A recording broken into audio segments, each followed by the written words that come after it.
আসসালামু আলাইকুম, সবাই কেমন আছেন? চলে আসলাম আরেকটি রেসিপি নিয়ে। এটা একটা পিঠার রেসিপি হবে। ইন ডিটেলস আরও বলে দিচ্ছি।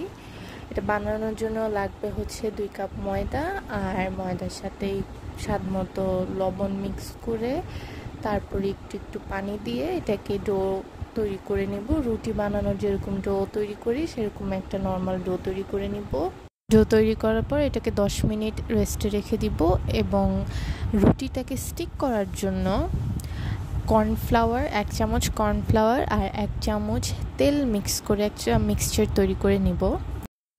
এই পিঠাটা আপনারা অনেকভাবে খেতে পারেন, যেমন যদি আপনারা আমি যেভাবে বানাই মিষ্টি করে সেভাবে যদি না বানান, জাস্ট ফ্রাই করে খান, তাহলে আপনারা এটা গরুর মাংস, হাঁসের মাংস দিয়ে খেতে পারবেন। খুবই ক্রিস্পি হয়, খুবই মজা হয়, একটা অন্যরকম একটা পরোটা টাইপের টেস্ট আসে। আর যদি শিরায় দিয়ে খান তাহলে এটা একটা পিঠার মতো হবে, সেটাও অনেক মজা হয়। আর শিরায় দেওয়ার কারণে কিন্তু এটা নরম হয়ে যায় না, ভালোই ক্রিস্পি থাকে।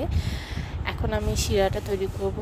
একটু শিরা তৈরি করলেই হবে, জাস্ট ডিপ করার জন্য পানির সাথে চিনি মিক্স করে একটা এলাইচি দিয়ে শিরাটা তৈরি করে নিচ্ছি। এখন যে ডোটা বানিয়ে রেখেছিলাম সেটাকে আমি 5টা লেচি করেছি, ওইটাকে রুটি মতো করে নেব। রুটি যেভাবে বেলি ওভাবে রুটি বেলে ফেলবো। বেশি পাতলাও করব না, বেশি মোটাও করব না, কারণ এটাকে আমরা লেয়ার তৈরি করব। এই যে রুটিটা ঠিক এরকম হবে থিকনেসটা। এখন যে স্টিকি রাখার জন্য মিক্সচারটা তৈরি করেছি কর্নফ্লাওয়ারের, সেটা দিয়ে দিচ্ছি আর উপর দিয়ে একটু ময়দা ছিটিয়ে দিব। এটাকে ভালো মতো স্প্রেড করে নিচ্ছি যাতে ভালো মতো উপরে আরেকটি রুটি স্টিক হয়। এখন উপর দিয়ে আরেকটি রুটি লেয়ার দিয়ে দিব।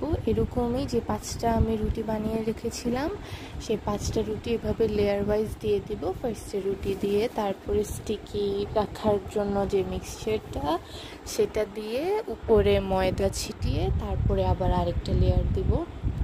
এরকম 5টা করার পরে আমি এভাবে দেখেন লম্বা লম্বা করে কেটে নিচ্ছি। এটাকে রোল করে তারপর আবার বেলবো, তখনই যেই ডিজাইনটা আছে একদম রোজের মতো সেই ডিজাইনটা আসে। এই যেভাবে রোল করে নিচ্ছি, তারপরে এই যে একদম পুরো গোলাপ ফুলের মতো আসে। তারপর এটাকে যখন বেলবো ডিজাইনটাও ওইরকমই আসবে। এভাবেই সবগুলো রোল করে নিচ্ছি। দেখে মনে হচ্ছে এটা কেমন আজব রেসিপি, একটা রুটির উপর আরেকটা রুটি লেয়ার, তেমন কিন্তু কোনো ইনগ্রিডিয়েন্টও নাই, বাট এটা কিন্তু আসলেও খেতে খুব মজা হয়, খুবই ক্রিস্পি হয়। এই যে এখন রুটিগুলা বেলে ফেলবো ময়দা একটু ছিটিয়ে, তারপরে হচ্ছে আস্তে আস্তে করে রুটিগুলো বেলছি যাতে শেপটা নষ্ট না হয়ে যায়, ছিঁড়ে যেতে না যায়। বেশি বড় করব না, জাস্ট একটা মিডিয়াম শেপে রুটিটা বেলে নিচ্ছি। তারপরে এখন তেলের মধ্যে এগুলাকে একদম ডুবো তেলের মধ্যে ভেজে নিব। গোল্ডেনিশ ব্রাউন যখন আসবে কালার, তখন বুঝবেন যেটা হয়ে গেছে, তখনই সাথে সাথে উঠিয়ে আমরা এটাকে শিরার মধ্যে টিপ করে দিব।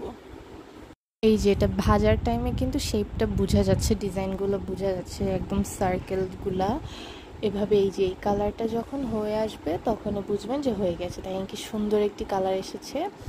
এবার এটাকে শিরায় ডিপ করব, জাস্ট এপিটোপিট করে, বেশিক্ষণ রাখবো না, জাস্ট ডিপ করেই উঠিয়ে ফেলবো। অ্যান্ড দ্যাটস ইট, রেডি হয়ে গেছে আমার ইউনিক স্টাইলের পিঠা। কিন্তু শিরায় ডিপ করাতে এটা মিষ্টি হয়েছে, সো এটা এমনি খাওয়া যাবে। বাট আপনারা যদি শিরায় ডিপ না করেন, জাস্ট ভাজি করেই ফ্রাই করেই উঠায় ফেলবেন, দেন গরুর মাংস, হাঁসের মাংস, মুরগির মাংস যে কোনো কিছু দিয়ে খেতে পারবেন। রেসিপি ভালো লাগলে অবশ্যই লাইক, কমেন্ট, শেয়ার করবেন, ইউটিউব চ্যানেল সাবস্ক্রাইব করবেন। আজকের জন্য এতটুকুই। সবাই ভালো থাকবেন, সুস্থ থাকবেন। আল্লাহ হাফেজ।